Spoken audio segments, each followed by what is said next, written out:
Bonjour Mario. Bonjour. Est-ce que tu peux me dire de quel ministère tu t'occupes? Quels Oui, besoins ça répond?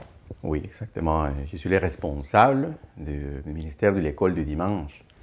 Et notre objectif est d'enseigner de façon fidèle la parole de Dieu aux enfants entre 4 et 15 ans. Alors évidemment, nous cherchons à présenter la parole de Dieu, la Bible, pas comme un ensemble de belles histoires, mais comme le plan de rédemption parfait établi par notre grand Dieu, même avant la création du monde. Alors, qu'est-ce que tu aimes de ce ministère-là? C'est quoi les moments forts de ce Les moments ministère? forts. Et je peux vous dire, normalement, à la fin de chaque enseignement, nous allons avoir deux périodes de prière, deux petits temps de prière, au début de la classe et à la fin. Et c'est vraiment touchant, à la fin de l'enseignement, entendre dire à un enfant avec ses propres mots, « Seigneur, je te demande pardon pour mes péchés. Seigneur, je reconnais que c'est simplement toi qui peux m'apporter la vie et la vie éternelle. » Évidemment, en utilisant ces mots. Quand on entend dire ça, honnêtement, on rentre à la maison avec une joie simplement indescriptible. Et il ne nous reste que dire, Seigneur, tu es bon, parce que c'est toi qui produis ça dans les petits cœurs de nos enfants. Wow! Frisson. Quels seraient des besoins du ministère? Particulièrement, cette année, nous avons besoin de 2 moniteurs supplémentaires.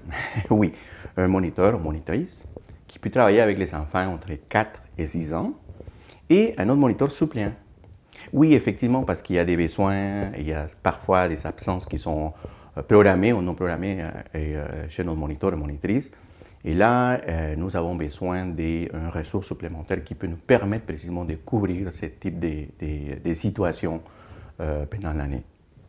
OK, super. Fait que quelqu'un qui voudrait se joindre à ton équipe, qui voudrait contribuer à l'école du dimanche, de quelle façon il peut faire ça? Mais d'abord, il y a pas mal de sacrifices impliqués. Oui, effectivement, parce que si la personne a à cœur ce ministère et qui veut travailler avec les enfants, la première des choses, dans une première étape, devrait participer avec nous dans une classe, peu importe dans quel type, dans quel groupe, de 4 à 6 ou de 7 à 12, ou même de 13 à 15.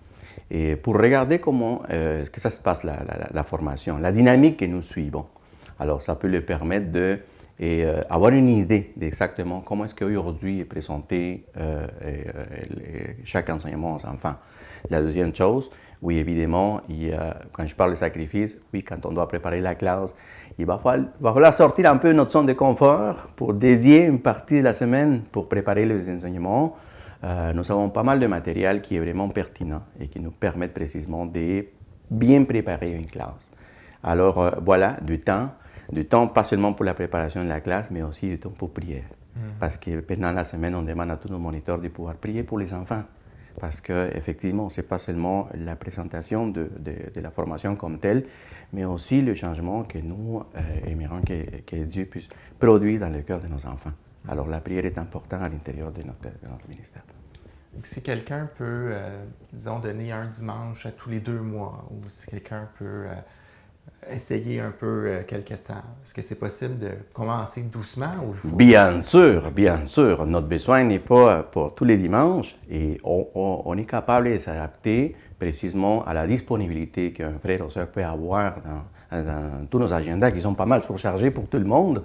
Mais ça peut nous permettre de nous adapter et de trouver la façon de comment est-ce qu'on peut concilier sa disponibilité avec les besoins du ministère. Super. Merci beaucoup, Mario. Bien, mais merci.